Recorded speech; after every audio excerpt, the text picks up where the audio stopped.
golden boy with a shadow. There's a man adored by millions, worshipped like a god, chiseled like a statue, rich, powerful, untouchable. They call him Cristiano Ronaldo. But what if I told you, behind the goals, behind the glamour, behind the perfectly staged Instagram photos, there's something else, a darkness, a shadow that follows him, one that the world refuses to see, or maybe refuses to admit. Because when you become bigger than the game, you stop playing by the rules. This is not a story about football. This is a story about power, obsession, control, and the silence that money can buy. This is the untold story of Cristiano Ronaldo, the legend, and the secrets he carries. He was born in Madeira, a poor kid with a dream and a fire in his chest. He kicked his way out of poverty, outran the streets, outjumped everyone. But in the climb to the top, what did he leave behind? What really happened in Las Vegas? What did Real Madrid know that they never spoke of? And why are documents sealed? How do you go from accused to celebrated, from whispers to worldwide worship? This is only the beginning. The rise from Madeira. Madeira, a small, remote island off the coast of Portugal, known more for wine and quiet hills than world-class athletes. But in the cramped streets of Santo Antonio, a boy with fire in his eyes was already outrunning destiny. Cristiano Ronaldo dos Santos Aveiro. Born in 1985 to a working-class family, his father was a kit man at a local football club, his mother a cook. Money was tight, the future unclear. But from the moment he kicked a ball, something was different.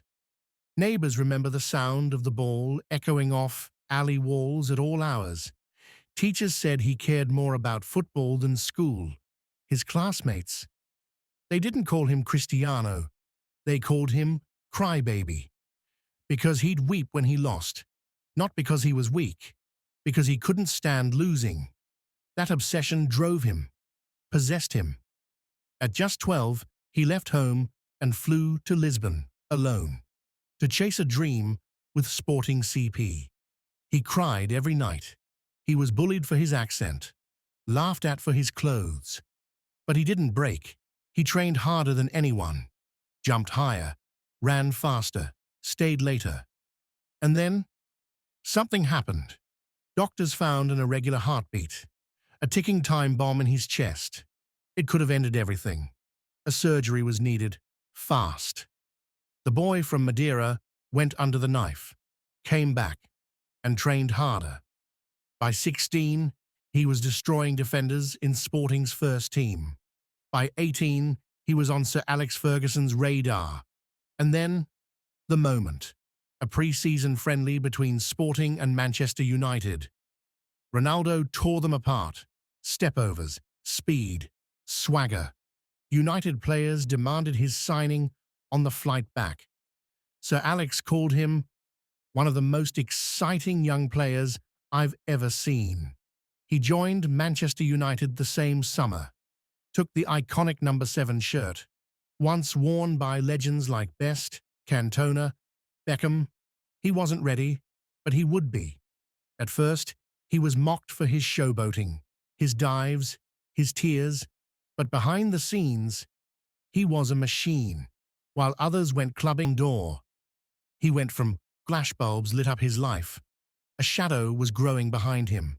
The deal with the devil, success. It shines, it blinds, but it also attracts darkness. By 2009, Christie had it all. Speed, power, looks, charm, trophies, money. And Real Madrid wanted it. A record-breaking £80 million transfer, a white jersey, a new chapter. But this wasn't just about football anymore. This was bigger. Madrid didn't just sign a player. They signed a brand, a symbol, a product, and behind the scenes, powerful forces circled him. Endorsement deals, sponsorships, global campaigns, politicians, royalty, corporations. Everybody wanted a piece of Ronaldo. And for that kind of fame, you pay a price. Insiders say couldn't get near him anymore. He wasn't the boy on the island anymore. He was property. And in Madrid, a woman accused Cristiano Ronaldo of sexual assault in a Las Vegas hotel. The headlines were explosive. Tabloids had buried it. Through leaked documents and testimonies, they told the world they were fake, fabricated, twisted. He maintained his innocence, called it the biggest lie of his life. But something had changed. The image, polished for years, cracked, and people began asking questions.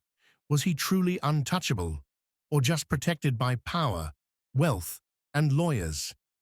Some said it was a hit job, timed to ruin his legacy. Others whispered, maybe this was the real Ronaldo, the one the world wasn't supposed to see. But amidst the chaos, something curious happened.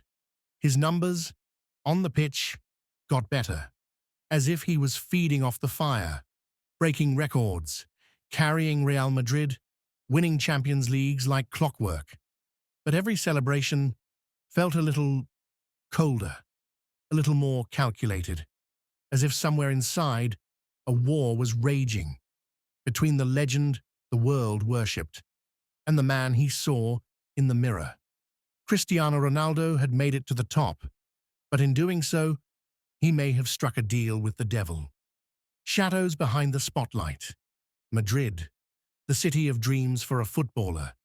But dreams cast shadows, and Cristiano Ronaldo's shadow was growing darker. Behind the goals, the glory, the perfectly sculpted image, there were whispers, not from fans, not from media, but from within football's inner circle, insiders, agents, former teammates. They spoke of an obsession, not just with being the best, but with control. Cristiano didn't just train harder, he monitored everything, from the cut of his grass to the water he drank, from the lighting in his recovery chamber to the silence in his hotel rooms. He demanded perfection and punished imperfection.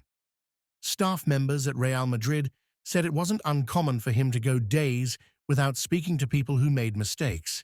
He could be charming, smiling, polite, but the moment something disrupted his world, the military routine, same meals, same naps, same routes to training. Even his socks had to be folded in a certain way before matches. Teammates joked it was superstition, but some said it was fear. Fear that without control, his empire would collapse. He had become a machine, and machines don't tolerate chaos. But life is chaos, and soon, chaos found him. Injuries began to creep in. A strained hamstring here, a swollen knee there. Minor things. But for Ronaldo, they were threats. He hired private physiotherapists, chefs, therapists, all sworn to secrecy. He built a fortress around his body, a fortress with no room for emotion, a fortress that began pushing people away. One former teammate said, "You didn't talk to Cristiano, you approached him, like royalty, and sometimes he didn't even notice you were there." Yet, on the pitch, he was still untouchable. Goals, records, titles. But in the dressing room, something had changed. The gap between Cristiano and everyone else grew wider. He stopped attending team events, stopped eating with the squad. Every part of his life, curated. Every interaction, filtered. He wasn't a teammate anymore. He was an institution, a brand with legs. And when he walked into a room, people didn't see a man. They saw a myth. But myths don't have friends. They have followers, worshippers, and enemies. And Cristiano, he had more enemies than he realized. The break that shattered the silence. The cameras caught him walking down the tunnel. Cristiano Ronaldo, shoulders tight, jaw clenched.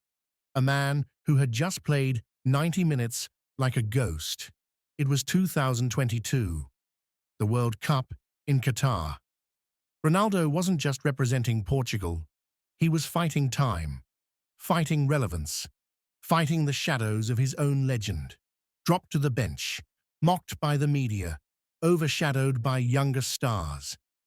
For the first time, Cristiano Ronaldo, the machine, the myth, looked mortal. His exit from Manchester United had already made headlines. The Piers Morgan interview, the broken relationship with Ten Hag, the burning of bridges.